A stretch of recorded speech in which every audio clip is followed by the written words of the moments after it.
Hello everyone. आज के इस लेक्चर के अंदर अपन सीखने वाले हैं जावास्क्रिप्ट के ES6 कॉन्सेप्ट। अब ये क्या होते हैं?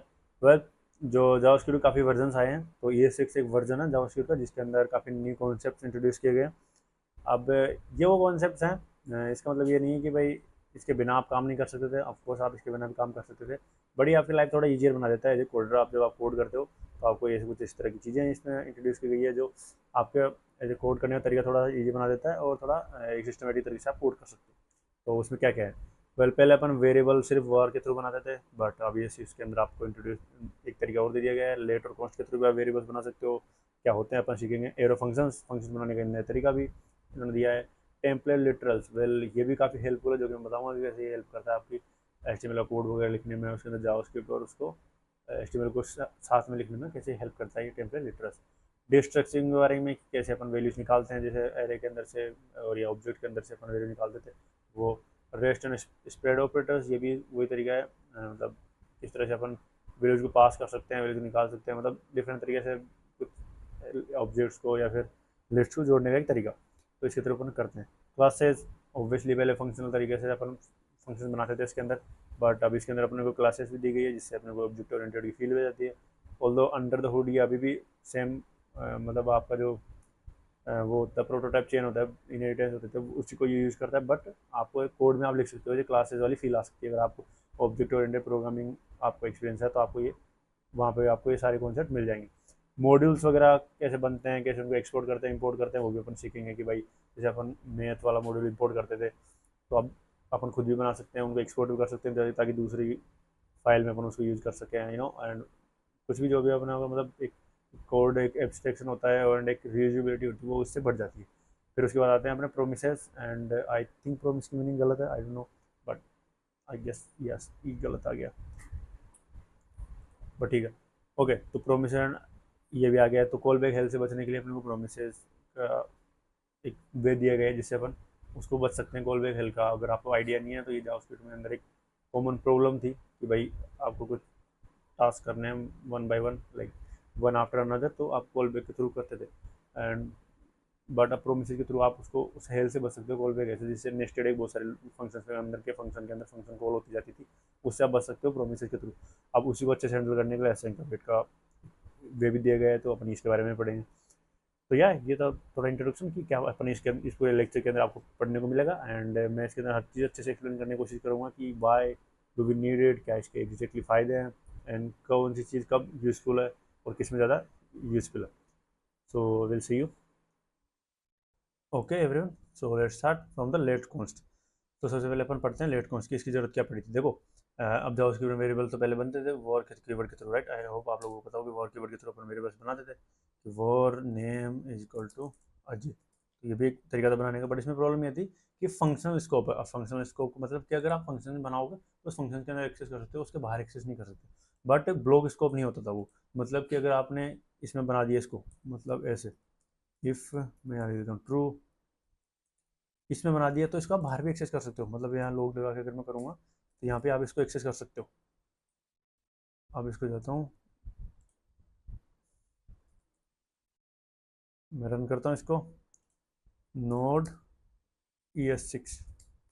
देखो आप इसको इसके बाहर भी, इस ब्लॉक के बाहर भी एक्सेस कर पा रहे हो वॉर की वजह से। तो ये काफ़ी प्रॉब्लम क्रिएट करता था कभी कभी, मतलब प्रोग्रामर्स के लिए, कि उनको समझ में नहीं आता था कि एरर कहाँ से आ रही है, और अच्छे से ब्लॉक हैंडल नहीं हो पाते थे अनएक्सपेक्टेड बिहेवियर की वजह से।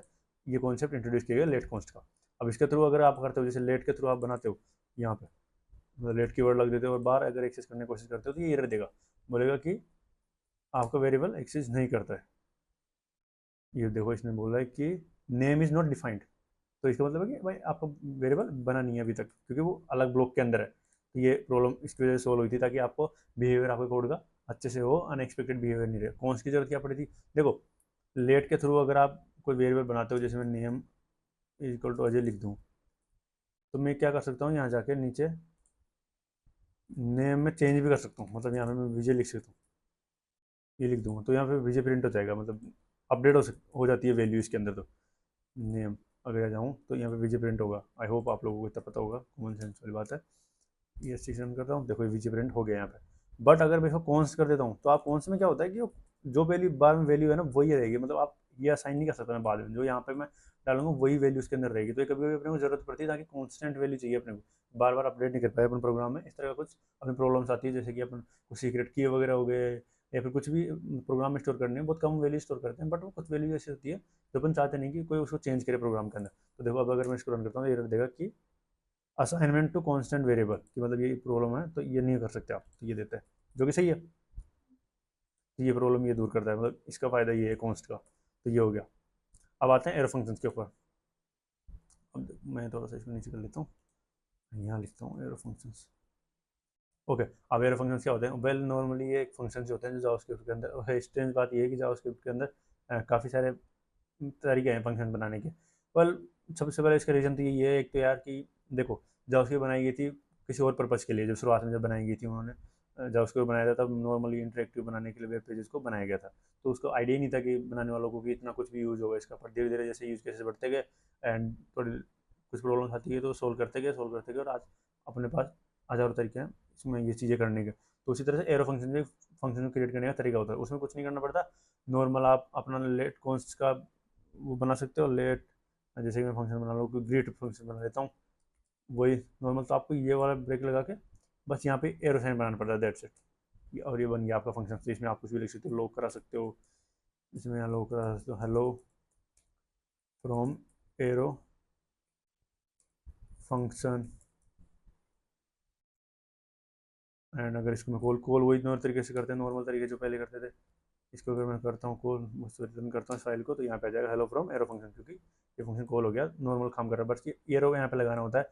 और एक चीज़ और ध्यान रखनी होती है इसमें, अगर मान लो आपको एक लाइन में कुछ रिटर्न करना है, जैसे मान लो मुझे यहाँ पे रिटर्न करना है 4+5, ऐसे कुछ रिटर्न करना है, तो मुझे इसको एक लाइन में भी लिख सकता हूँ, मतलब मेरे को रिटर्न विटर्न कुछ लगाने की जरूरत नहीं है। ये कर्ली ब्रेसेस हटा के और मैं इसको ऐसे एक लाइन में भी लिख सकता हूँ, तो भी काम कर जाएगा, तो भी ये 9 रिटर्न करेगा। अच्छा, इसको लॉग भी कराना है, सॉरी। अगर मैं इस ग्रेड फंक्शन को इसमें लॉग में कॉल करूँ तो देखो 9 रिटर्न कर दिया, मेरे को रिटर्न रिटर्न कुछ लगाने की जरूरत नहीं है। ये मैं हटा सकता हूँ, अगर रिटर्न करना है मुझे एक लाइन में कुछ वैल्यू, तो मल्टीपल लाइन रिटर्न करनी है तो मुझे रिटर्न कीवर्ड लगाना ही पड़ेगा, मतलब वो मल्टीपल उसको स्टोर करके वो करना ही पड़ेगा मुझे। और मुझे पता है कि सिंपल लॉजिक है तो आप रिटर्न कीवर्ड हटा भी सकते हो, अदरवाइज ये तरीका तो है ही आपके पास, ई 4+5 मतलब रिटर्न कर ब्रेसेस बना के ये करके और रिटर्न लगाना, ये तो बेसिक तरीका, बट आप उस तरीके से भी कर सकते हो। तो ये हो गया एरो फंक्शन। अब इसके फायदे क्या हैं? देखो इसमें सबसे पहले तो दिस कीवर्ड के बारे में थोड़े एक इंटरेस्टिंग तरीके से बिहेव करता है कि भाई जहाँ पे आप एरो फंक्शन बना रहे हो उसके सराउंडिंग में जो है, जो उसका कॉन्टेक्स्ट है बेसिकली, उसके वो लेता है दिस कीवर्ड में, उस ऑब्जेक्ट को वो दिस में मानता है। तो ये काफ़ी इंटरेस्टिंग चीज़ है, मतलब जब आप दिस कीवर्ड के साथ यूज़ करोगे तो थोड़ा सा ही मतलब, स्पेशल रिएक्ट के अंदर बाइंड वाइंड करने की जरूरत नहीं पड़ती आपको, ये संभाल लेता है आपका काम। तो रिएक्ट में इसका यूज़ होता है काफ़ी अच्छे से। बट ये एक तरीका था, बाकी है नॉर्मल तरीके से, नॉर्मल फंक्शन की तरह काम करता है ये। आप नॉर्मल डिफाइन करते हो, फिर उसको यूज़ करते हो, जो भी आपको लॉजिक वॉजिक लिखना होता है आप इसके अंदर पास कर सकते हो। तो ये बन गया एरो फंक्शन। इसको आप कॉल वे फंक्शन की तरफ ज़्यादातर पास करते हुए देखोगे आप इस तरह के फंक्शन फॉर्मेट में, कि जहाँ पे आप कॉल वे फंक्शन के अंदर पास कर रहे हो किसी और फंक्शन के अंदर बेसिकली। तो ये हो गया एरो फंक्शन। अब आता है टेम्पलेट लिटरल। अब देखो टेम्पलेट लिटरल्स मेरी लाइफ में इन्होंने काफ़ी ईजी बनाई है, स्पेशली जब मैं जावास्क्रिप्ट में कोई काम कर रहा होता हूँ, मेरे को कुछ स्ट्रिंग रिटर्न करनी होती है। तो नॉर्मली क्या करते हैं अपन, जैसे कि मान लो मैं मैसेज बनाऊँ कि एक फंक्शन बना लेता हूँ,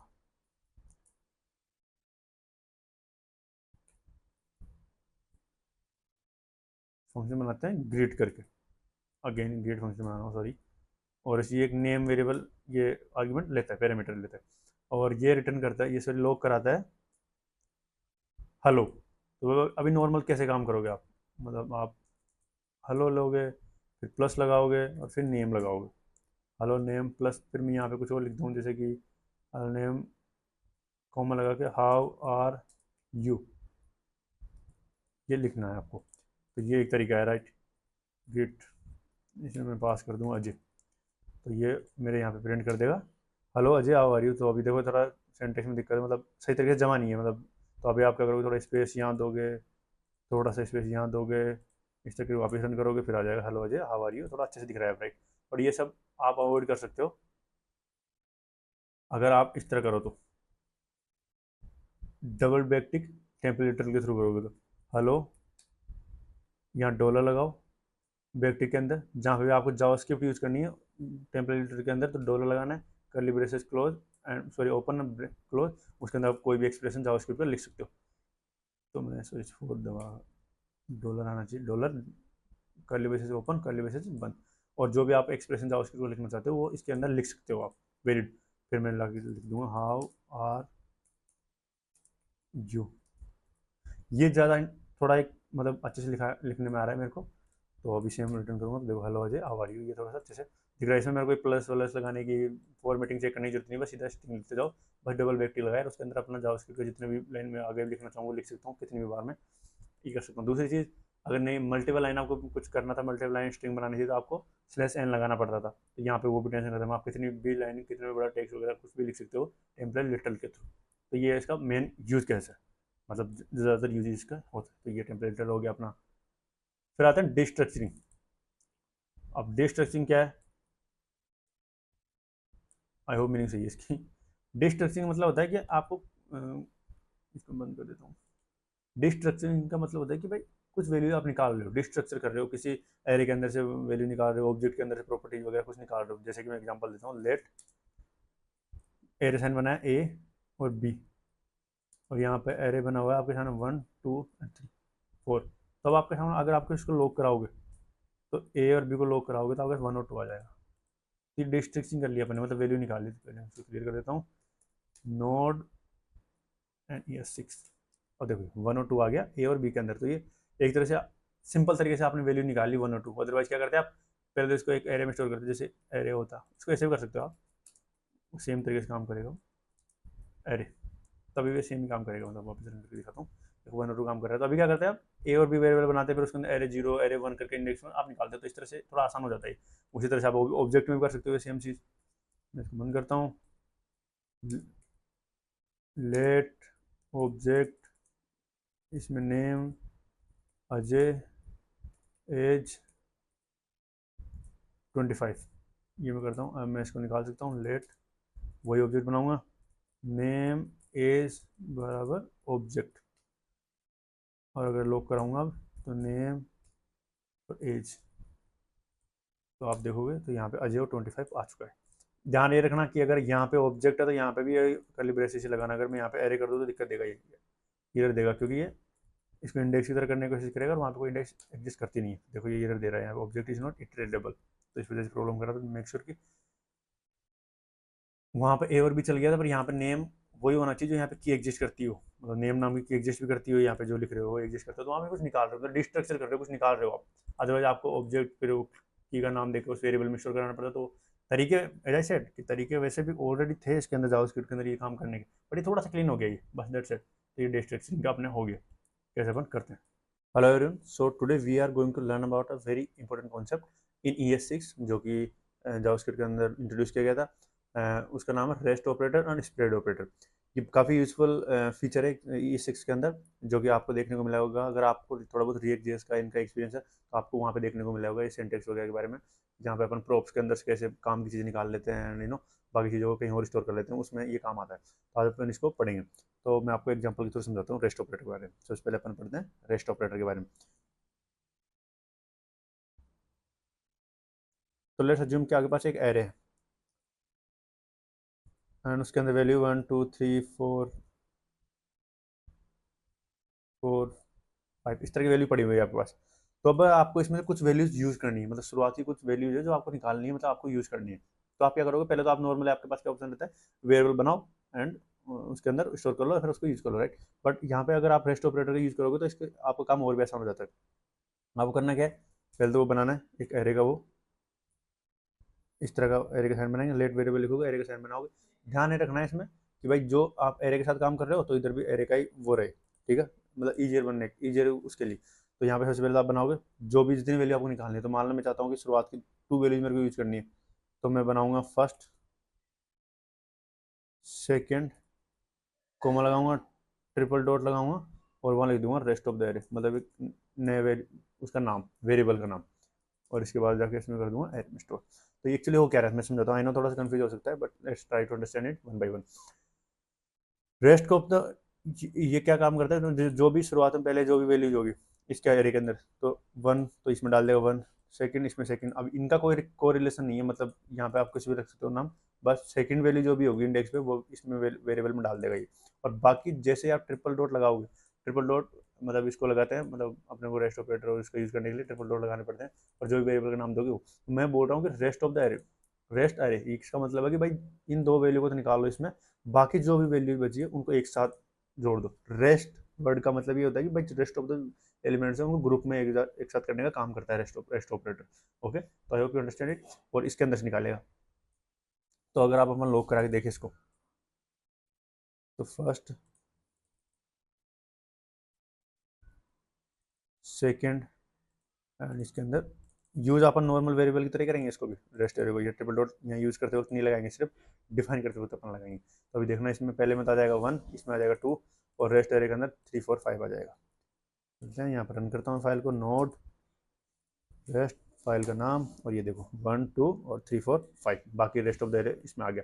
अगर यहाँ से सेकंड को हटा देता हूँ मैं, और यहाँ से भी इसको हटा देता हूँ, तो 2 3 4 आ जाएगा उसके अंदर, 2 3 4 5 इसके अंदर आ जाएगा। राइट, तो आई होप यू अंडरस्टैंड इट। ध्यान से अब सेम चीज़ आप ऑब्जेक्ट के साथ भी कर सकते हो, मतलब इसको मैं करता हूँ कमेंट,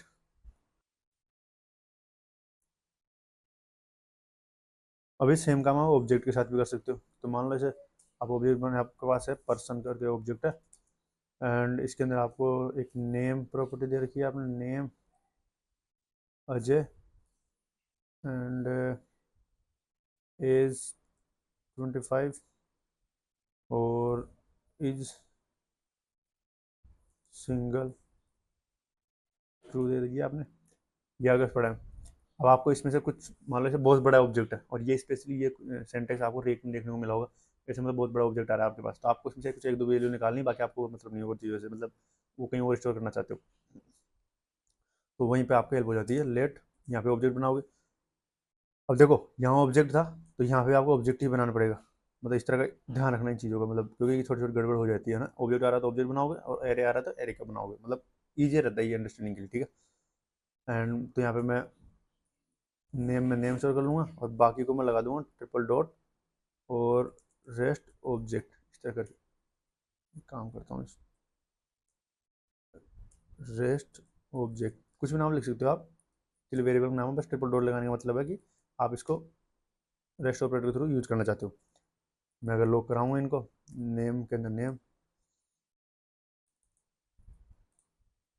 और यहाँ पे कराऊंगा रेस्ट ऑब्जेक्ट को।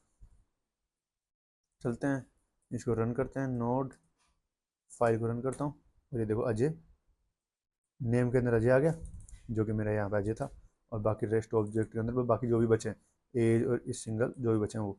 अब यहाँ पे नेम की जगह मैं एज भी डाल सकता हूँ यहाँ पे, तो एज आ जाएगी, और नेम और वो इसके अंदर आ जाएंगे ऑब्जेक्ट के अंदर। रन करता हूँ वापस से, देखो यहाँ पे तो एज आ गई, और नेम और अजय इसके अंदर, नेम और ई सिंगल वहाँ पे ऐसे कैसे पड़ा था, ये सेम कॉन्सेप्ट। अब बस एक चीज़ का और ध्यान रखना, अपन यहाँ पे तो देखो कुछ भी नाम लिख सकते थे, फर्स्ट सेकंड जो भी लिखते थे, यहाँ पे नाम वही लिखना जो की एग्जिस्ट करती हो यहाँ पे अंदर, मतलब यहाँ से यहाँ लिखने का मतलब यहाँ रैंडम कुछ नहीं बना सकते, मतलब जो की यहाँ पे एग्जिस्ट करती है वही यहाँ पे निकल के आएगी। मतलब अगर मैं यहाँ पे कुछ रैंडम ऐसे डाल देता हूँ, ऐप जो एग्जिस्ट नहीं करता, और उसको प्रिंट कराने की कोशिश करता हूँ, तो आप एक चीज़ नोटिस करोगे यहाँ पे अनडिफाइंड देगा, ये देखो यहाँ पे अनडिफाइंड आ रहा है, और एरे ऐसे कैसे रह रहा है, सॉरी ऑब्जेक्ट ऐसा कैसा रह रहा है। तो मेक श्योर कि ऑब्जेक्ट में सिर्फ इस चीज़ का ध्यान रखना है अपने को, कि भाई जो कि इसके अंदर एग्जिस्ट करती है, जैसे नेम एज इस सिंगल, तो इनमें से ही एक यहाँ पर निकालना है। बेसिकली आप बोल रहे हो ऑब्जेक्ट के अंदर से निकाल के दे दो मेरे को, दैट्स इट। तो ऑब्जेक्ट के अंदर इतना ध्यान रखना है आप, कि यहाँ पे वही वेरिएबल का नाम, ये नाम कुछ भी लिख सकते हो, पर अगर कुछ की निकाल रहे हो आप उसके अंदर, तो वो एग्जिस्ट भी करनी चाहिए वहाँ पे, ठीक है। एरे में क्या दिखा आपने कि अपन नाम का कुछ भी लिख सकते थे, फर्स्ट सेकंड कुछ भी लिख सकते थे यहाँ पे, क्योंकि यहाँ पे तो इंडेक्स के बेस पे काम होता था, ठीक है। तो ये थोड़ा सा डिफरेंस है इसके अंदर, ऑब्जेक्ट के अंदर एरे के अंदर, ठीक है। तो ये तो हो गया अपना रेस्ट ऑपरेटर कि कैसे वैल्यूज को टुगेदर करते हैं, मतलब रेस्ट ऑफ द वैल्यूज के साथ जोड़ना, ये रेस्ट का काम हो गया। अब चलते हैं अपन स्प्रेड ऑपरेटर पे। चलो मैं इसको नीचे बंद कर देता हूँ। स्प्रेड ऑपरेटर्स, इसका काम होता है स्प्रेड करना, जैसे कि नाम सजेस्ट करता है कि स्प्रेड करना, मतलब जो भी अपन ग्रुप में एक एलिमेंट देंगे उसको ये स्प्रेड कर देगा, मतलब फैला देगा बेसिकली उसको। अब ये कहाँ पे यूज होता है, तो सबसे बड़ी इसका यूज केस है फंक्शन के अंदर। तो मान लो आपको एक फंक्शन, और फंक्शन का नाम लिख देते हैं कुछ, कैलकुलेट, कैलकुलेट, ये तीन वैल्यू ले रहा है, ए बी सी, इस तरह कुछ ले रहा है मान लो। और रिटर्न कर रहा है a+b+c। सिंपल, अभी इसको इतना देख लेते हैं, ठीक है। अब आपका यूज़ केस कहाँ पे, मान लो आप वैल्यू कैसे पास करोगे। एक तरीका तो आपके पास ये है कि भाई आप 1 बाय 1 वैल्यू पास कर दो। अगर मैं कैलकुलेटर को कॉल करूँ तो मैं कैसे पास करूँगा, कैलकुलेट फिर 1 2 ऐसे करके पास कर दूंगा, राइट। एक और तरीका है मेरे पास, तो मैं क्या करूँगा, सबसे पहले एक एरे बनाऊंगा, एरे 1 2 3, ये बनाया मैंने। अब मैं क्या करूँगा, कैलकुलेट फंक्शन को कॉल कर दूंगा, तो लेट रिजल्ट बराबर कैलकुलेट। एक तरीका तो क्या है, अरे 0 अरे 1 इस तरह करके पास करो। और एक तरीका है स्प्रेड ऑपरेटर के थ्रू। स्प्रेड ऑपरेटर का कैसे यूज होता है, वही ट्रिपल डॉट लगता है, ट्रिपल डॉट अरे। ये क्या करेगा, ये ऑटोमेटिकली क्या करेगा, इनको स्प्रेड कर देगा। और इनके अंदर साइन जब यहाँ पे जाएगा तो 1 बाय 1 बाय 1 बाय वैल्यू जाएगी, तो ये तीनों वैल्यू इसके अंदर ऑटोमेटिकली, ए के अंदर 1 जाएगा, बी के अंदर 2 जाएगा, इसके अंदर सी के अंदर 3 जाएगा, ऑटोमेटिकली कर देगा। अब इसके रिजल्ट को प्रिंट कराएं हमें, तो रिजल्ट यहाँ पे आ जाएगा अपना, कितना आता है, 3 2 5 6, 6 आना चाहिए। अगर मैं इसको क्लियर कर दूँ और मैं node, sorry, node rest file, तो ये देखो 6 अपना आंसर आ रहा है, जो किसी काम कर रहा है, राइट। तो ये सबसे इंपॉर्टेंट, आप इसको यहीं देखोगे कि मान लो बहुत सारी वैल्यूज आपको पास करनी होती, तो आपको इस तरह से आप कर सकते हो। और दूसरा इसका यूज केस होता है, ये तो एक यूज केस हो गया। इस पेयर ऑपरेटर का होता है, मान लो मर्ज करने, 2 3 एरे आपके पास, एरे 1 1 2 3 4, लेट एरे 2 5 6 7, इस तरह कुछ करके एरे हैं आपके पास। आपको मर्ज करना है तो आपके पास एक ऑप्शन क्या है कि आप इनको जोड़ दोगे, प्लस कर दोगे। एक और तरीका आपके पास क्या होता है, रिजल्ट में आप जाके आपको कुछ नहीं करना, ये करना है, array 1 comma triple dot array 2, एंड ये जुड़ जाएंगे। रिजल्ट देखोगे आप, इसका रिजल्ट आएगा, सॉरी मैं सेव करना भूल गया, अरे सेव करना भूल गया था। ये देखो 1 2 3 4 5 6 7, ये आ गया इसका रिजल्ट। तो इस टाइप के उस चीज़ों में बहुत काम हेल्पफुल होता है, जहाँ पे अपने को जोड़ना है, स्प्रेड कर रहा है बेसिकली। कि यहाँ पे जैसे कि अपन स्प्रेड कर रहा है, अब आपको कैसे पता लगेगा कि भाई स्प्रेड मतलब कहाँ पे काम कर रहा है, तो ये ऑटोमेटिकली ये सेक्शन में इतना स्मार्ट इनफ है कि आपको बस किस कॉन्टेक्स्ट में आप यूज़ कर रहे हो, मतलब आपका गोल क्या है, तो ऑटोमेटिकली उसको अंडरस्टैंड कर लेता है। जैसे अगर सेम कॉन्सेप्ट आप इस तरह करते कि भाई यहाँ पे इस लेफ्ट साइड में लगाते और यहाँ पे वो लगाते, तो ऑटोमेटिकली उसको स्टोर कर लेता, राइट। और इसमें यूज़ कर रहे हो तो ये ऑटोमेटिक अंडरस्टैंड कर लेता है कि ये यहाँ पे ये स्प्रेड का काम करेगा, मतलब ये इसको फैलाने का काम कर रहा है, भाई स्टोर कराने का काम नहीं कर रहा है, ठीक है। तो ये आपको टेंशन लेने की जरूरत नहीं है, बस आपका कॉन्टेक्स्ट आपको पता होना चाहिए आप क्या करना चाह रहे हो इसके साथ। तो मुझे अपनी वैल्यू चाहिए, जोड़नी है, पास करनी है, ये इतना यूजफुल मतलब ज़्यादातर आपको देखने को नहीं मिलेगा, बट जो आपका रेस्ट वाला था, बहुत बार आप देखोगे, नोटिस करोगे, लिटरली रीड के अंदर तो बहुत ज़्यादा काम आता है कि कैसे आप उन वैल्यूज को निकालते हो, अपने काम की इन्फॉर्मेशन को, बाकी को आप किसी कहीं और स्टोर करा लेते हो आप उसके अंदर, ठीक है। आप कुछ आते हैं कुछ की पॉइंट्स के अंदर, नोट्स के बारे में बात कर लेते हैं। तो मैं आपको बता दूं, जैसा कि मैंने बताया, सबसे पहले तो आपको नोट्स में मतलब क्या ही लिखा हूँ इसके अंदर, तो सिंपल है कि रेस्ट काम आता है ग्रुप करने में, group together rest of the elements, ठीक है भाई। जितने निकालने उतने निकाल लो, बाकी को मतलब एक उसके अंदर जो भी सेम डाटा टाइप था उसके अंदर स्टोर कर देगा। ऑब्जेक्ट एरे में आप लगा सकते हो इसको, जैसे कि मैंने दिखाया आपको, वहाँ काम आता है। स्प्रेड क्या काम आता है कि आपको मतलब स्प्रेड करना हो, spread you have to spread the elements, जहाँ पे स्प्रेड का जैसे फंक्शन के अंदर आपको वैल्यू पास करनी हो, या फिर आपको 2 3 एरेज को एक साथ मर्ज करना हो, तो आप वहाँ लगा के वो एक फैला देगा, उसको यूज कर देगा। इंपॉर्टेंट नोट, तीसरा इंपॉर्टेंट नोट क्या था कि भाई ध्यान रखना इस चीज़ का कि जहाँ पे जैसे मान लो यहाँ पे मैंने बताया था आपको कि अगर इधर एरे है तो इधर भी एरे ही रखना, मतलब ऑब्जेक्ट के केस में काम कर जाएगा, बट सॉरी एरे के केस में तो ये काम कर जाएगा, मतलब अगर यहाँ पे एरे हैं तो ये काम कर जाएगा, बट अगर यहाँ पे ऑब्जेक्ट है, जैसे मैं बताऊँ आपको एक एग्जांपल देकर, तो वहाँ दिक्कत देता है। जैसे कि लेट ऑब्जेक्ट बराबर ये रख दूँ, मैं काम करता हूँ, ऊपर से कॉपी कर लेता हूँ इसको, कहाँ गया वो, ये रहा, इसको मैं कॉपी करता हूँ और ये लगा देता हूँ। अगर मैं ये करूँ, लेट एरे का साइन लगा देता हूँ और ले से करता हूँ as and triple dot rest कर देता हूँ और यहाँ ले देता हूँ पर्सन, लॉग कराऊंगा मैं एज को, क्लियर कर देता हूँ इसको। तो यहाँ पे एरर दे रहा है मेरे को, ये बोल रहा है कि पर्सन इज नॉट इटरेबल। अब ये बहुत इंपॉर्टेंट चीज़ है, क्योंकि जस्ट बिकॉज अपना ऑब्जेक्ट के अंदर अपने को लगता है कि अपन लूप चला सकते हैं, पर जो फॉर ऑफ लूप होता है वो अपन नहीं चला सकते। मतलब एरे मैप्स स्ट्रिंग वगैरह होती है ना, इसके ऊपर ही लूप चला सकते हैं, ऑब्जेक्ट के ऊपर नहीं चला सकते। ऑल्दो अपन चलाते हैं पर उस लूप को फॉर इन लूप बोलते हैं, फॉर ऑफ लूप के थ्रू नहीं चलता है। तो ये प्रॉब्लम, तो ये करोगे तो एरर देगा ही।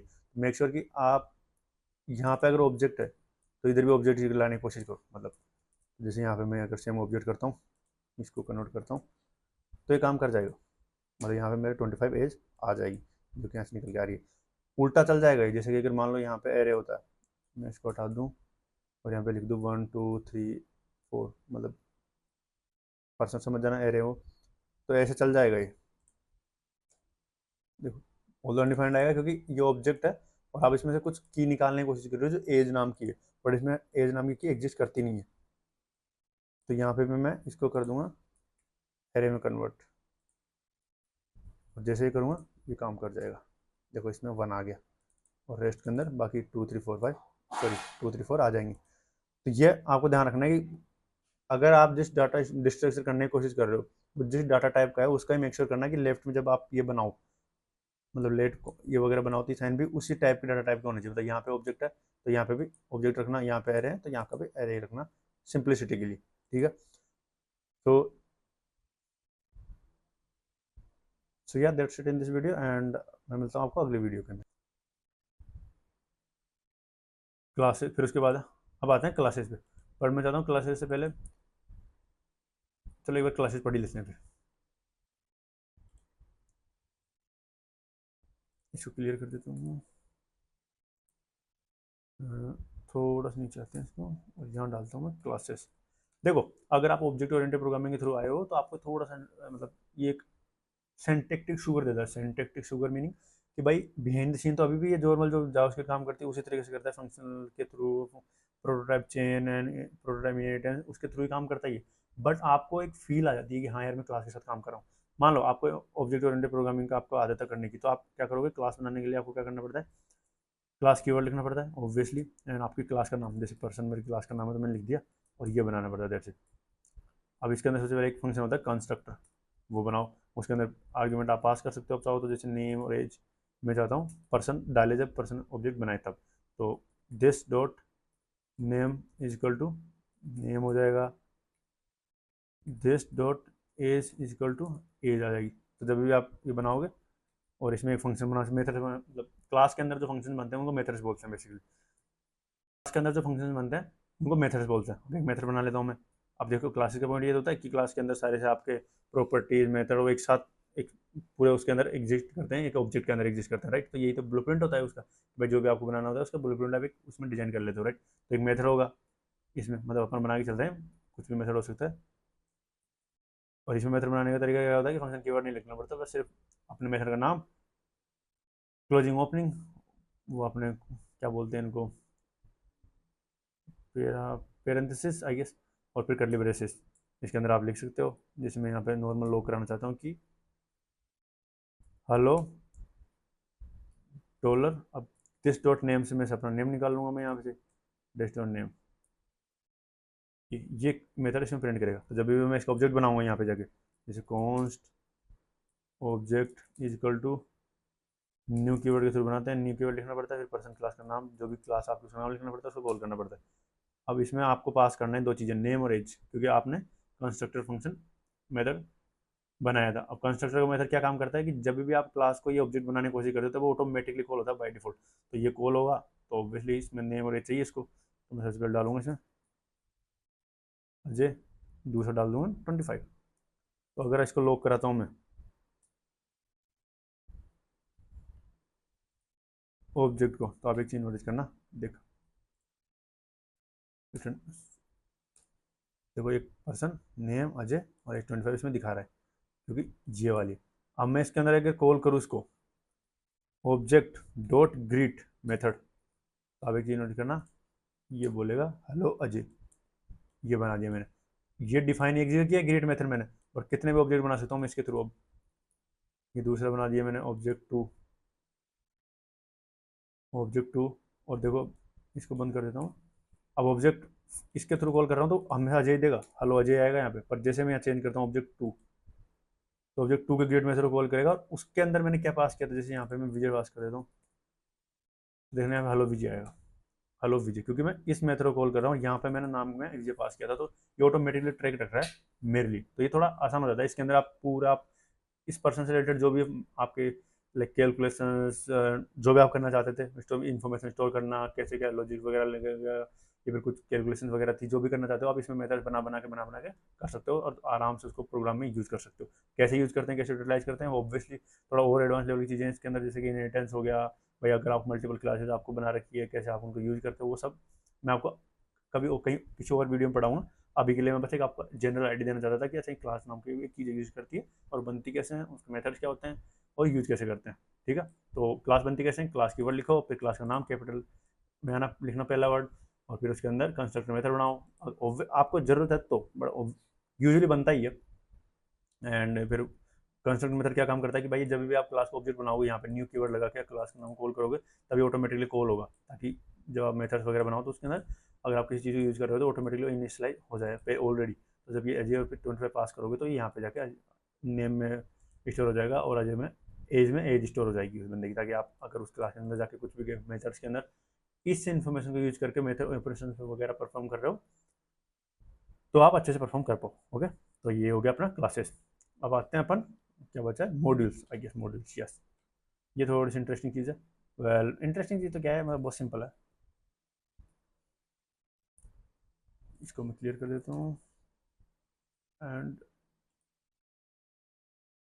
यहाँ लिखता हूँ मैं मॉड्यूल्स, मॉड्यूल्स। ओके, इसके लिए एक अलग से फाइल बनानी पड़ेगी मुझे, तो मैं वो बना लेता हूँ, एक मॉड्यूल करके फाइल बनाता हूँ मैं, OMODULES डबल एस लिख देता हूँ, क्योंकि पता नहीं ये नाम ले रखा है नहीं ले रखा है इसने, या फिर एक काम करता हूँ MD करके फाइल बना लेता हूँ, MD.js करके। अब देखो मॉड्यूल्स काफ़ी सिंपल होते हैं, बहुत सिंपल होते हैं, लिटरली फंक्शंस होते हैं और कुछ भी नहीं होते, बस अब उनको दूसरी फाइल में यूज़ करते हैं। दैट्स मॉड्यूल का काम इतना होता है कि भाई कुछ यूटिलिटी मतलब फंक्शंस अपन बना लेते हैं ऑलरेडी कहीं और फाइल में, या फिर किसी और का अपन यूज़ करते हैं, तो वो प्रोसेस को ही मॉड्यूलराइजेशन बोलते हैं, कि भाई अपन ने कुछ पीस ऑफ कोड ऑलरेडी कहीं लिख दिया जो एक सर्टन काम करके देता है अपने को, तो अपने को उसको सिर्फ इनपुट देना है, वो अपने को आउटपुट देगा। तो इसमें एक फंक्शन मान ले बना लेता हूँ मैं, जैसे कि नॉर्मली फंक्शन बना लेता हूँ, कि फंक्शन से हाई, ये क्या करेगा, नेम लेगा। आई नो थोड़ा सा सिंपल एग्जांपल ले रहा हूँ मैं, तो बट एक अंडरस्टैंडिंग, मेरा गोल ये है कि आपको एक अंडरस्टैंडिंग हो जाए, इसलिए ना। तो डॉलर नेम, ये फंक्शन क्या कर रहा है भाई, ये एक नेम फंक्शन नेम लेगा और उसको हेलो नेम करके रिटर्न कर दिया, दैट्स इट। अभी कुछ भी हो सकता है, कितना कॉम्प्लिकेटेड हो सकता है आपका फंक्शन, ठीक है। अब इसको क्या करना है, आपको एक्सपोर्ट करना है, एक्सपोर्ट करना जरूरी है। इसके अंदर जाओ, से हाई डाला आपने, और ये कर दिया एक्सपोर्ट, ऑब्जेक्ट बनाया। दो तरीके से एक्सपोर्ट कर सकते हो आप, डिफॉल्ट और ये वाला। अब ये वाला कब काम आता है, जब आप मल्टीपल फंक्शन से एक्सपोर्ट कर रहे हो। तो अभी तो मैं एक कर रहा हूँ, पर मान लो आपके 10 फंक्शन होते हैं, आप 10 फंक्शन एक्सपोर्ट करना चाहते हो भाई, यहाँ से ले जाओ और कहीं और यूज़ कर सकते हो। तो अब इसको यूज़ करने का तरीका क्या है, सबसे पहले तो आप एक काम करते हैं, यहाँ पता नहीं इंपोर्ट हो जाएगा नहीं है, देखते हैं एक बार, इंपोर्ट करते हैं। इंपोर्ट करने का तरीका, इंपोर्ट कीवर्ड लिखना पड़ता है, क्या कर रहे हो इंपोर्ट, तो से हाई कर रहा हूँ मैं, अभी ऑटोमेटिकली मेरे लिए इसने फ्रॉम लगा दिया। अदरवाइज इंपोर्ट, अगर बाई वो बिना डिफॉल्ट वाले फंक्शन अपन इंपोर्ट कर रहे हैं, मतलब आपने एक्सपोर्ट इस तरह से किया है ऑब्जेक्ट लगा के, तो आपको एक्सपोर्ट भी उससे इंपोर्ट भी इस तरह से करना पड़ेगा। उसके अंदर से फंक्शन नाम लिख सकते हो कि भाई क्या इंपोर्ट करना है उस फाइल में, फ्रॉम मीनिंग कहाँ से, तो आपको फाइल का पाथ देना पड़ेगा। तो ऑलरेडी मैंने इसी फोल्डर में थी मेरे, इसलिए MD लगाया मैंने, .js लगाने की जरूरत नहीं, ऑटोमेटिकली देख लेता है।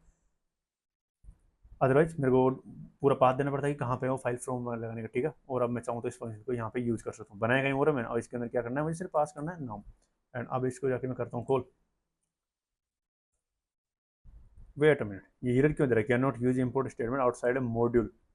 अब ये थोड़ी सी प्रॉब्लम है नोड के वर्जन के अंदर, एक्चुअली ये प्रॉब्लम अपने कोड में नहीं है, कोड सेम है। तो इसके लिए अब इस प्रॉब्लम को सोल्व करने के लिए आपको क्या करना है, आपको जाना है यहाँ पे आपके टर्मिनल में, पहले इसको हटाओ, और यहाँ पे आपको रन करना है in it, sorry npm in it -y। इससे क्या होगा कि अपने को कुछ एक इसको मॉड्यूल काम में लेने के लिए, मतलब मॉड्यूल वर्क कैसे करते हैं वगैरह करने के लिए अपने को एक पैकेज.json फाइल बनानी पड़ती है, जो कि जैसे आप हिट करोगे वो बन के तैयार हो जाएगी आपके जिस डायरेक्टरी में हो वहाँ पे। और यहाँ पे आपको कुछ भी नहीं करना है, कॉमा लगा के एक लाइन ऐड करनी है बस, जो कि है टाइप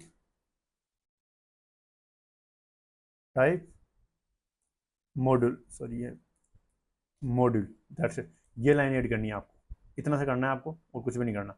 जैसे ही आप ये ऐड करोगे वापस से वहाँ जाओगे, उस फाइल को रन करोगे, क्या बोल रहा है, can not find module, did you mean dot M, okay sorry. अब आपको पूरा पाथ देना पड़ेगा एक्चुअली, यहाँ पर .js लगाना पड़ेगा। वापस चलते हैं और इस बार रन करने की कोशिश करते हैं। ये देखो हेलो जी आ गया, क्योंकि अपन ने इस फंक्शन को यहाँ बनाया ही नहीं है, मतलब ये से आई फंक्शन यहाँ है ही नहीं, पूरे फाइल में नहीं है, ये है दूसरी फाइल में md.js फाइल के अंदर। यहाँ से अपन ने एक्सपोर्ट, मतलब यहाँ से एक्सपोर्ट किया है और यहाँ पे इंपोर्ट किया है, इसको ऐसे इंपोर्ट किया अपन ने और फिर उसको यहाँ पे यूज कर लिया। ठीक है, तो ये काफ़ी बेहतरीन तरीका है, मतलब अपन बहुत सारी बार, मतलब मोस्ट ऑफ द टाइम आप पता नहीं कितनी बार मतलब दूसरे लोगों के फंक्शंस को इंपोर्ट करोगे और यूज़ करोगे। ये ज़्यादातर सिंटैक्स आपको React.js में देखने को मिलेगा। तो ये हो गया इंपोर्ट। अब कितने फंक्शन इंपोर्ट कर सकते हो आप, जैसे कि एक और फंक्शन बना दो यहाँ पर CI2, अभी मैं थोड़ा जल्दीबाजी में इसे CI2 कर देता हूँ, तो आप यहाँ पे जाके ये कर सकते हो CI2 जाओगे और यहाँ पे CI की जगह CI2 इंपोर्ट कर सकते हो, दोनों भी कर सकते हो आप चाहो तो, CI2 जो भी यूज़ करना है आप कर सकते हो। CI2 अभी काम सेम ही करेगा वो, तो इसलिए कोई फर्क नहीं दिखा, बट आप जो चाहो कर सकते हो, कितने फंक्शन इंपोर्ट कर सकते हो यहाँ से, कितने भी 10 15 20 जो भी चाहो उसको कर सकते हो। एक तरीका और है इसको इंपोर्ट करने का, मतलब सॉरी एक्सपोर्ट करने का, एक्सपोर्ट डिफॉल्ट। ये तब करते हैं जब अपने को पता होता है कि एक ही फंक्शन या मेथड अपने को फंक्शन एक्सपोर्ट करना है, तो अब उस फंक्शन का नाम लिख दो, जैसे CI लिख दिया मैंने। अब इसको जिस तरह से एक्सपोर्ट किया उसी तरह इंपोर्ट करना पड़ेगा, तो अपन ने करली ब्रेसेस नहीं लगा रखे, राइट, तो अपने को इंपोर्ट भी ऐसे ही करना पड़ेगा। और अब याद रखना, आप एक ही कर सकते हो डिफॉल्ट, तो कौन सा वाला किया था मैंने, से हाई वाला किया था, तो से हाई में ऐसे लिख दूंगा और मैं यहाँ पे कर लूँगा इसको से हाई को यूज़, तो ये लॉजिक काम करिए बाय डिफॉल्ट। अब मैं सिर्फ एक ही कर सकता हूँ, डिफॉल्ट एक्सपोर्ट आप एक ही कर सकते हो, पर आपको मल्टीपल करना है तो आपको पहले वाला तरीका ही करना पड़ेगा, ऐसे वाले इसके अंदर आप मल्टीपल डाल सकते हो। अब अगर वो जिस तरह से एक्सपोर्ट किया है उस तरह से इंपोर्ट करना पड़ेगा, सिंपल, और आप अपने काम कर सकते हो। ठीक है, तो ये हो गया मॉड्यूल्स के बारे में। और क्या बचा, तो ये हो गया मॉड्यूल्स के बारे में, और क्या बचा, promises, async await and promises. Okay, ये थोड़ा सा इंटरेस्टिंग है।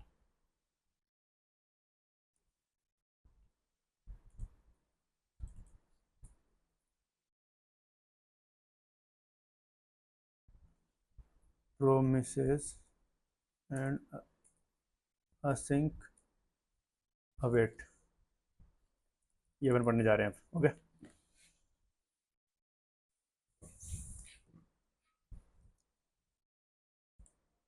तो देखो अपने प्रोमिसेस की जरूरत क्या पड़ी थी, वेल सीन। अभी क्या होता था जावास्क्रिप्ट के अंदर, एक चीज़ होती थी कॉल बैक हेल्प, मतलब कीवर्ड बोलते थे उसको।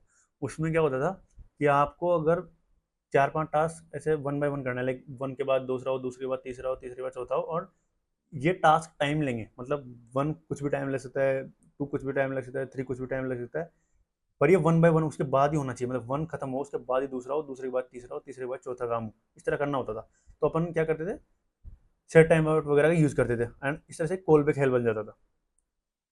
और उसी प्रॉब्लम को सोल्व करता है प्रोमिस। प्रोमिस क्या बोलता है कि, और क्यों अब कैसे सोल्व करता है वो अभी देखेंगे, बट प्रोमिस का एग्जैक्ट मतलब क्या होता है, जैसे कि अपन प्रोमिस करते हैं किसी से कि भाई I will return some kind of value in the future, एक ऑब्जेक्ट आपको दूंगा, उसकी 3 स्टेट हो सकती है, या तो वो पेंडिंग होगा, बाय डिफॉल्ट पेंडिंग रहता है, या तो फुलफिल होगा, रिजेक्टेड होगा, मतलब आपको कुछ तो इन्फॉर्मेशन मैं दूंगा ही दूंगा, ये प्रोमिस में करता हूँ आपसे। मतलब आप कुछ काम करना चाह रहे हो आपके जावास्क्रिप्ट के अंदर, जिसका जो भी रिस्पॉन्स आएगा मेरे पास, जो भी लाइक उसका आउटपुट रहे, वो मैं आपको रिटर्न करूँगा, या तो वो फुलफिल होगा, मतलब सही हो गया अपना काम, तो सक्सेस मैसेज वाला टाइप, मतलब ये भी सक्सेस मैसेज नहीं होता, बट एक काइंड ऑफ लाइक या सक्सेस रिटर्न करूँगा। या फिर अगर वो कुछ गड़बड़ हो गई उसके अंदर, तो मैं आपको वो रिटर्न कर दूंगा कि भाई कुछ गड़बड़ हो गई है, तो इरर है, तो आप इसको एंटर कर लीजिए।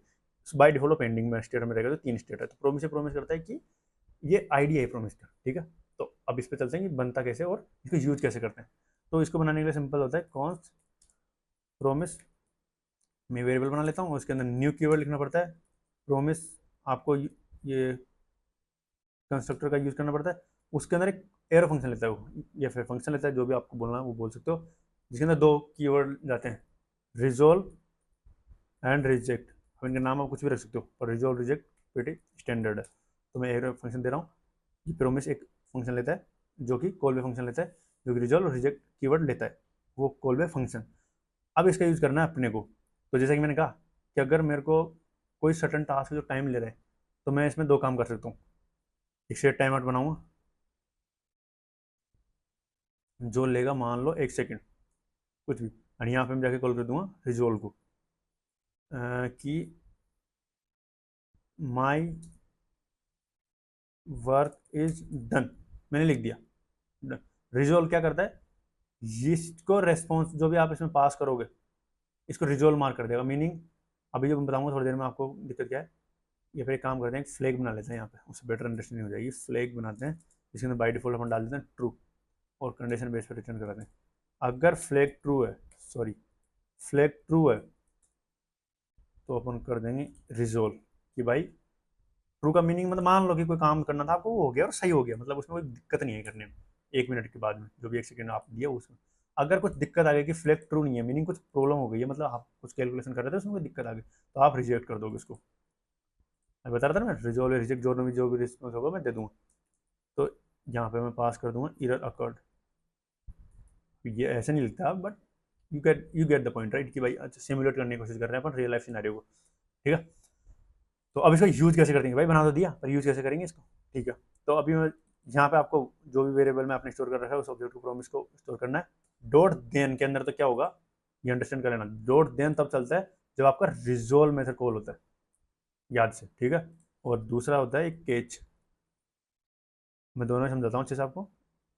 डॉट देन तो कब कॉल होता है, जब आपका रिजोल्व कॉल होता है, मीनिंग आपका जो भी प्रोमिस का काम था सक्सेस हुआ, मतलब पॉजिटिव आउटपुट है, तो रिजोल्व जब भी आप रिजोल्व कॉल किया तो वो डॉट देन के अंदर जाएगा। अगर कुछ गड़बड़ हुई है तो वो कैच के अंदर जाएगा, सिंपल। अब देन दोनों ही क्या करते हैं, कॉल बैक फंक्शन लेते हैं, और इसके अंदर आप कुछ भी वैल्यू डाल सकते हो, तो जिसमें रिजल्ट लेके आएगा, तो रिजल्ट एंड दोनों इसके अंदर आ जाऊंगा, और मैं इस रीजन को लॉक करा दूंगा रिजल्ट को, और कैच में ये एरर लेके आएगा तो मैं एरर को एरर में ले लूंगा, एंड इसको भी करा दूंगा लॉग, लॉग एरर। अब देखो आप होगा क्या, मैं आपको सॉरी,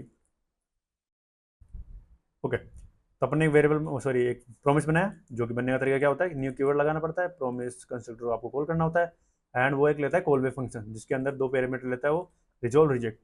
अब मैं बोल रहा हूँ कि भाई 1 सेकंड बाद मेरा कुछ काम था, जो अपन मान के चलते हैं कि उसको ट्रू फॉल्स अपने हिसाब से कर लेंगे, तो पहली बार में फॉल्स ट्रू मान लेते हैं कि भाई जो काम था 1 सेकंड बाद में वो ट्रू है, मतलब हो गया। तो मैं ये बोल दूंगा कि भाई सब ठीक है, डन है, मतलब इसको अच्छे, मतलब इसका जो भी आउटपुट है, जैसे मान लो एपीआई कॉल थी तो उसका आउटपुट अपने पास आ गया, सर्वर से रेस्पॉन्स आ गया, तो वो सही है, सक्सेस है, तो अपन उसको भेज देंगे यहाँ पे। अब भेजने का तरीका क्या होता है, रिजोल्व जैसे कॉल होता है ये देन के अंदर जाता है भाई साहब, दैट्स इट। ये केस में जाएगा ही नहीं, देन के अंदर जाएगा, अगर सक्सेस है उसका रिस्पॉन्स तो रिजोल्व कॉल हुआ है तो, ठीक है। देन तभी कॉल होता है जब रिजोल्व कॉल होता है यहाँ से, ठीक है। और यहाँ पे कर देंगे केच। केच में क्या होता है कि जब रिजेक्ट कॉल होता है तब केच में जाता है, सिंपल। अब चलते हैं, इसको मैं करता हूँ क्लियर एंड करता हूँ। ये क्या बोल रहा है, flag is not defined, sorry let's लगाना भूल गया मैं, पाइथन की आदत है। 1 सेकंड बाद क्या देखो देखा आपने, 1 सेकंड के बाद आ रहा है, डायरेक्ट नहीं आ रहा, इमीडिएट नहीं आ रहा है, 1 सेकंड के बाद में आ रहा है वो। माई वर्क इज डन, क्योंकि ये ट्रू था, और ट्रू था तो रिजोल्व कॉल, रिजोल्व कॉल मैंने क्या बोला, देन फोन चल जाएगा, देन चल गया। अब मैं इसको कर देता हूँ फॉल्स, तो देखना क्या होगा, यहाँ पे आएगा फॉल्स आएगा, इसमें रिजेक्ट कॉल होगा, रिजेक्ट कॉल तो मैं क्या बोल रहा हूँ, देन चलेगा ही नहीं, हो जाएगा सिर्फ इधर के अंदर। तो यहाँ पे ये भी 1 सेकंड बाद देखा तो भाई इधर कट, तो ये यहाँ पे आ गया। तो इस तरह से अपन इसको हैंडल करते हैं। अब कितने भी देन लगा सकते हैं अपन, मतलब इसके अंदर में प्रोमिस बना सकता हूँ, सेम तरीके का प्रोमिस बना सकता हूँ मैं, और रिटर्न कर सकता हूँ। तो ये यहाँ से अगर इसके नेक्स्ट दिन को कॉल करेगा, अगर रिजोल्व मार्क करूँगा तो नेक्स्ट दिन को कॉल करेगा, अदरवाइज ये केस में चले जाएगा, तो इससे हैंडलिंग हो जाती है। तो केस लगाना बहुत जरूरी हो जाता है देन के अंदर, कि भाई अच्छे से हैंडलिंग करना बहुत जरूरी है, राइट, क्योंकि देन तभी कॉल होता है जब आपका रिजल्ट कॉल होता है, राइट। तो इसलिए आप केस लगाएं तो आगे अच्छे से हो जाए। और कितने इसको बोलते हैं chaining, then chain, dot then chaining. तो जैसे कि मान लो अगर मैं यहाँ एक और कुछ इसी तरह का काम था यहाँ पे और मैं बना रहा हूँ, एंड सॉरी मेरे को प्रोमिस बनाना पड़ेगा इसके लिए, तो ठीक है मैं करता हूँ return new promise and resolve reject. इसको उठा के मैं इसमें डाल देता हूँ। मान लो मैं एक और प्रोमिस बना दूँ इस देन के अंदर promise जो भी बना सकता हूँ मैं, तो पहले मैं रिजल्ट को लॉक करा दिया, फिर मैं एक प्रोमिस को रिटर्न कर रहा हूँ यहाँ से।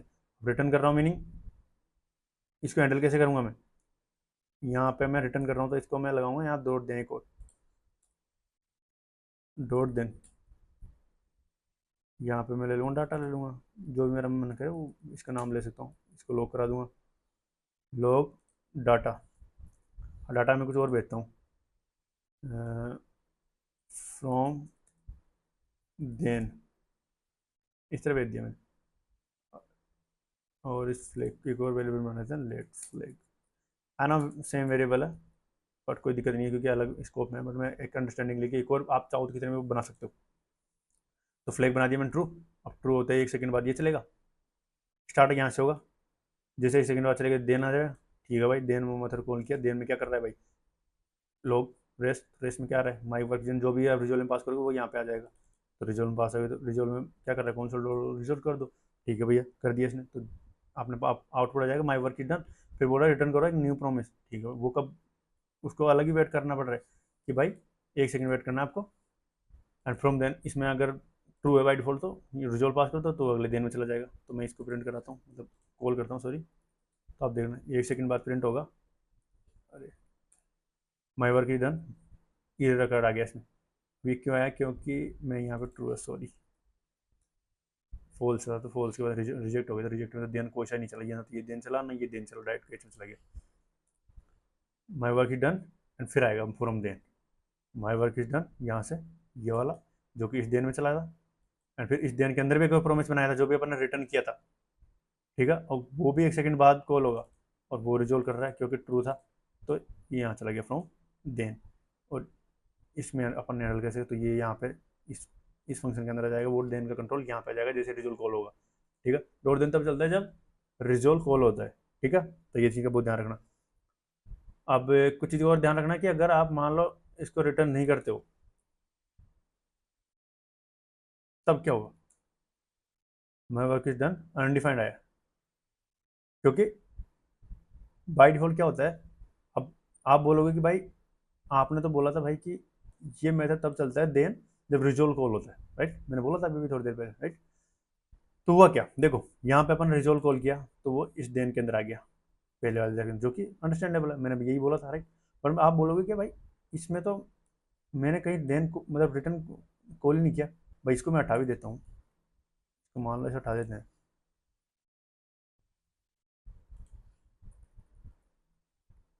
इसको मैं हटा देता हूँ, सिर्फ कौन लोग रखता हूँ, तब कि ये दिन चलेगा। एक इस तरह से अंडरस्टैंड करना, देखो माई वर्क इज डन और अनडिफाइंड अभी फिर भी आ रहा है। पर आप अब आप बोलोगे कि भाई इस देन का तो समझ में आता है कि भाई यहाँ से रिजोल्व कॉल हुआ था इसलिए इस देन के पास कंट्रोल चला गया था, इस देन के पास, राइट। बट ये देन क्यों चल रहा है, क्योंकि यहाँ तो कोई कुछ नहीं दिख रहा मेरे को, कंट्रोल कंट्रोल रिजोल्व कॉल होना। तो इस चीज़ का बहुत ध्यान रखना, जब आप बाइट एक्सक्लूसिवली आप टाइप नहीं करते हो वहाँ पे रिटर्न और न्यू जो भी आपका प्रोमिस है वो नहीं टाइप करते हो, तो बाय डिफॉल्ट इस देन के अंदर आपके लिए खुद जावास्क्रिप्ट करती है ये काम। वो आपके जो रेस्पॉन्स है, अब यहाँ तो रेस्पॉन्स कुछ है नहीं, तो जो भी आप रिटर्न करते हो तो आप रिटर्न कुछ कर नहीं रहे हो तो अनडिफाइंड आता है। बाय डिफॉल्ट आप फंक्शन कॉल भी करोगे किसी फंक्शन को बना के तो अनडिफाइंड होता है, तो उस अनडिफाइंड को वो रिजोल्व में मार्क करके, प्रोमिस में रिजोल्व में मार्क करके वो दूसरे देन में भेजता है। ठीक है, तो यहाँ से अगर मैं ये कर दूँ ना रिटर्न हाई, देखना यहाँ पे ये हाई प्रिंट कर देगा, ये देखो ये हाई आ गया, जबकि मैंने कोई रिजोल्व में मार्क नहीं किया। तो क्या कर रहा है, जो भी आप रिटर्न करते हो ना उसको ये प्रोमिशन जाता है रिजोल्व में मार्क करता है एंड उसको भेज देता है दूसरे देन के पास में। अब मैं पहले कुछ भेज नहीं रहा था तो अनडिफाइंड इसलिए आ रहा था क्योंकि बाय डिफॉल्ट फंक्शन क्या भेजता है अनडिफाइंड, तो वो अनडिफाइंड को रिजोल्व मार्क डालेगा और रिजोल्व को यहाँ भेजेगा, तो यहाँ डाटा में अनडिफाइंड आएगा और अनडिफाइंड को प्रिंट कर देगा। तो इस चीज़ का ध्यान रखना कि हैंडल करना आपको अच्छे से आना चाहिए कि कैसे काम हो रहा है। बाय डिफॉल्ट भी जावास्क्रिप्ट कुछ काम आपके लिए करती है। तो ये तो हो गया प्रोमिस वगैरह के लिए। अब देखो प्रोमिस ने अपने को कॉल बैक हेल से बचा लिया कि भाई ठीक है चलो देन कर करके अपन हैंडल कर लेंगे, तो अपन कॉल बैक हेल में नहीं जाएंगे। बट प्रॉब्लम ये होगी कि फिर भी थोड़ा बहुत ये थोड़ा अजीब सा लग रहा है, I don't know about you, but थोड़ा सा अजीब तो लग रहा है, राइट। तो इसी प्रॉब्लम को सोल्व करने के लिए अपने लिए एक और चीज़ इंट्रोड्यूस की गई थी, विच इज़ असिंक अवेट। ये थोड़ा सा अच्छे से बना देते हैं, मतलब ये फंक्शन के अंदर काम करती है। मैं इसको करता हूँ, ये हटा देता हूँ। अब असिंक अवेट क्या काम करते हैं, असिंक अवेट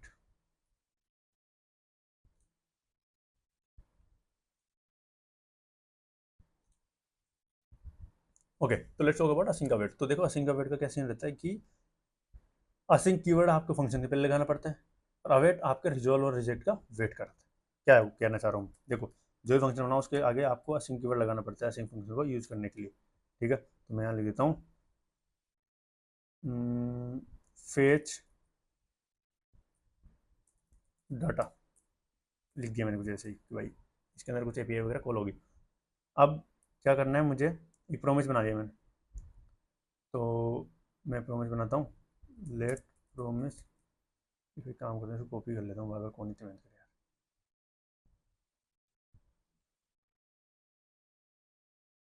इसको मैं कॉपी कर लेता हूँ, ठीक है। या मैंने कॉपी कर लिया और इतनी सारी माथापड़ी करनी है कि मुझे निकाल लेते हैं, चल चलिए। तो ये प्रॉमिस बन गया, प्रॉमिस में वही मार्क रिकॉर्ड आ गया, ठीक है। ये प्रॉमिस बन चुका है। अब मैं क्या करूँगा, यहाँ पे अवेट लगाऊंगा। तो मैं चाहता हूँ लेट रिजल्ट, पहले याद है वो डेट फंक्शन के अंदर रिजल्ट में लेना पड़ता था।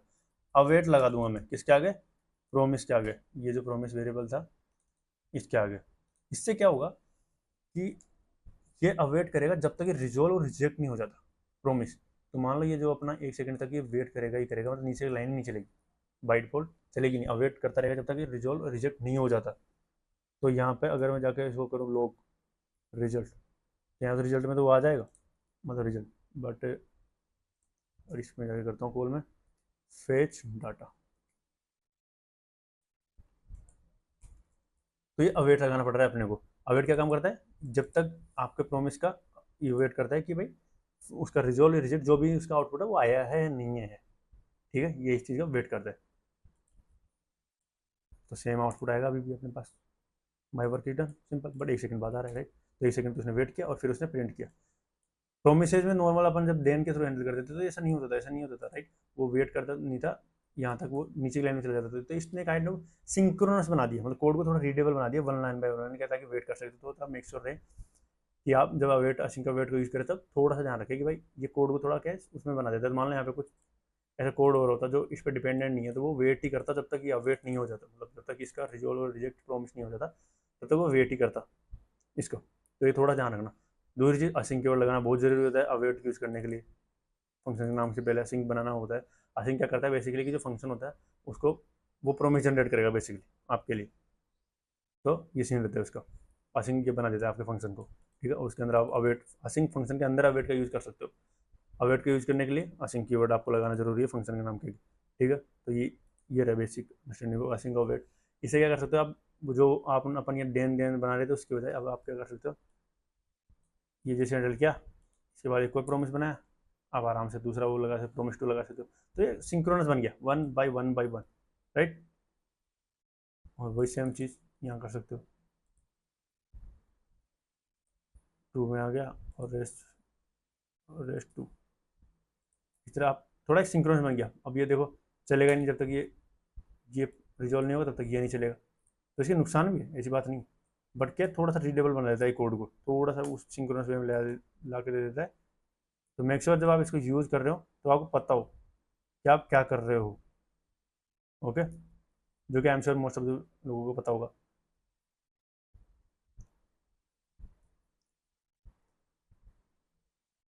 ठीक है। तो ये रहा बेसिक कहानी असिंक वेट के बारे में, एंड आई थिंक इतना ही था इस वीडियो में। बाकी if I am missing something and अगर आप चाहते हो किसी और चीज़ के बारे में वीडियो बनाऊँ तो आप you can let me know in the comment section, I will definitely make a video about it. But इतना था, बहुत सारी चीज़ें थी ऐसी इसके अंदर, ये सिक्स के अंदर, जो कि डेफिनेटली मैं फीचर्स में इनके स्पेसिफिक ऊपर से वीडियो बना रखे हैं मैंने प्रोमिसेस के ऊपर, और ढंग से डिटेल्स के अंदर बड़ी, तो एक फटाफट बनाना था मुझे वीडियो, ताकि पूरा कॉन्सेप्ट हर किसी को मैं कवर कर पाऊँ, तो वो पॉइंट को लेकर माइंड में वहीं से बना रहा था। ठीक है, और क्या बोलना था मुझे यासीन का वेट में, हाँ एक और बात बोलनी थी।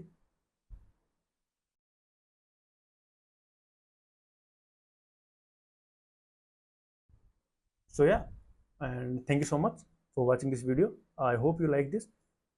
सो मिलता हूँ मैं आपको अगले वीडियो के अंदर विद सम इंटरेस्टिंग कोई टॉपिक के बारे में। देखो धीरे धीरे मैं सीख रहा हूँ चीज़ें बनाना, and I am sure you guys are will also appreciate this thing कि अभी मेरा गोल ना यूट्यूब चैनल को कुछ था नहीं खास ज़्यादा, बस मैं अपनी जो लर्निंग्स थी वो शेयर करना चाहता था, तो मेरे को ज़्यादा पता भी नहीं था कि यूट्यूब पे वीडियो क्वालिटी वीडियोस कैसे बनाते हैं, लाइक एडिटिंग सीखनी पड़ी बहुत सारी मुझे धीरे धीरे, थोड़ा कैसे टुगेदर पुट करते हैं सब चीज़ों को, एंड कर रहा हूँ धीरे धीरे कोशिश में, and I am sure definitely मैं बहुत अच्छे से वीडियोज़ बनाऊंगा, तो आप लोगों को हेल्प होगी, जिससे आपको एक लिटरली थोड़ा बहुत कुछ अच्छा सीखने को मिलेगा, राइट।